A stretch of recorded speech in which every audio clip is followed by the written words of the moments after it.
Hello everyone. आज का जो वीडियो हम बनाने वाले हैं उसका जो टॉपिक है वो ये है कि अगर आप सेक्शन 8 कंपनी फॉर्म करते हो या फिर अगर आप चैरिटेबल ट्रस्ट फॉर्म कर रहे हो या कोई सोसाइटी फॉर्म कर रहे हो एंड वो फॉर्म करने के बाद उसमें अगर आप कोई सोशल एक्टिविटी कर रहे हो, बिकॉज ये कंपनी का जो मेन ऑब्जेक्ट होता है वो ये होता है कि नॉन प्रॉफिट ऑर्गेनाइजेशन।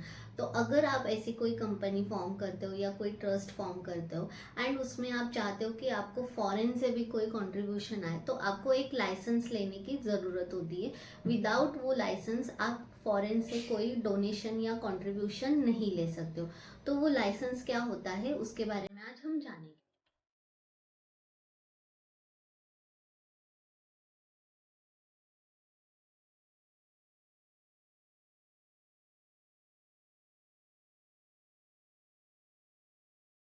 तो वो लाइसेंस जो होता है उसे कहते हैं FCRA, जिसका कि फुल फॉर्म होता है फॉरेन कंट्रीब्यूशन रेगुलेशन एक्ट। 2010 में इस एक्ट को बनाया गया था एंड उसके बाद में जितने भी सेक्शन 8 कंपनीज हो गई या फिर चैरिटेबल ट्रस्ट है या फिर अगर कोई सोसाइटी फॉर्म होती है जिसका मेन पर्पज़ ही ये है कि उनको सोशल एक्टिविटी करना है, जैसे कि हम संस्था सुनते हैं बहुत सारे जो मेडिकल फैसिलिटी देते हैं, कोई एजुकेशन के लिए फॉर्म करता है, तो ऐसे जितने भी होते हैं उनका अगर उनका मेन पर्पज़ ही वो होता है कि उन्हें कुछ सोसाइटी में कंट्रीब्यूट करना है। लेकिन अगर ऐसे संस्था बहुत बड़ी बड़ी संस्था होती है जिनको कि फॉरेन से भी डोनेशन आता है बट वो ऐसे ही रिसीव नहीं कर सकते, उसके भी कुछ गवर्नमेंट ने स्पेसिफिक रूल्स बनाए हैं जिसे जिसे कि FCRA एक्ट में इंक्लूड किया गया है।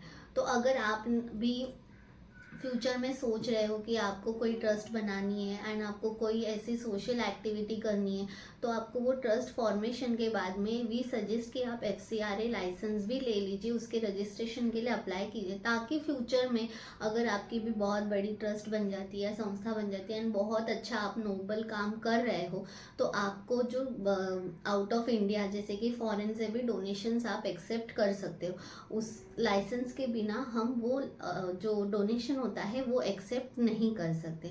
बस इसको अप्लाई करने के पहले आपको 2-3 क्राइटेरियाज होते हैं, उसे कंप्लीट करना ज़रूरी है। जैसे कि आपकी जो ट्रस्ट होगी या सेक्शन 8 या सोसाइटीज़ आपने जो फॉर्म की है वो आपकी एटलीस्ट 3 इयर्स ओल्ड होनी चाहिए एंड वो 3 इयर्स का आपके जो फिनेंशियल्स है वो ऑडिटेड होने चाहिए एक प्रैक्टिसिंग CA से, चार्टर्ड अकाउंटेंट से।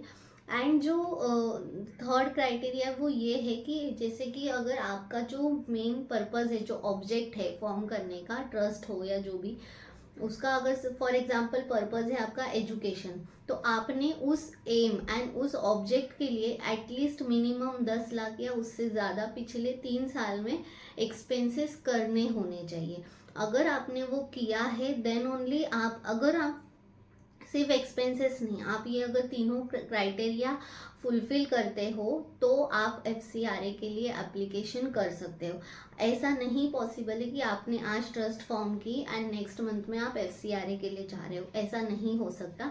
मिनिमम आपका 3 इयर्स कंप्लीट होना चाहिए एंड सेकेंड है कि वो 3 इयर्स की जो आपके फिनेंशियल्स है वो ऑडिटेड होने चाहिए CA से। एंड जो थर्ड है वो ये कि 3 साल में आपने मिनिमम 10 लाख या उससे ज़्यादा आपके ऑब्जेक्ट के ऊपर खर्चा करना चाहिए।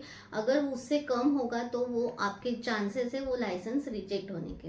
अगर एक बार आपके पास में वो लाइसेंस आ जाता है FCRA का, देन आप आउट ऑफ इंडिया फॉरेन से भी डोनेशंस ले सकते हो।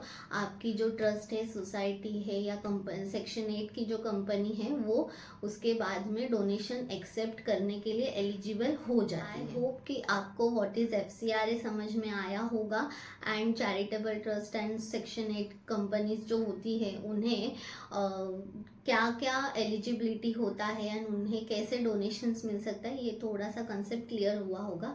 अगर आपको इसके रिलेटेड और भी कुछ क्वेरीज है या आप अगर इसके रिलेटेड और ज़्यादा इन्फॉर्मेशन चाहते हो देन आप हमारी वेबसाइट www.taxgani.com पे विजिट कर सकते हो।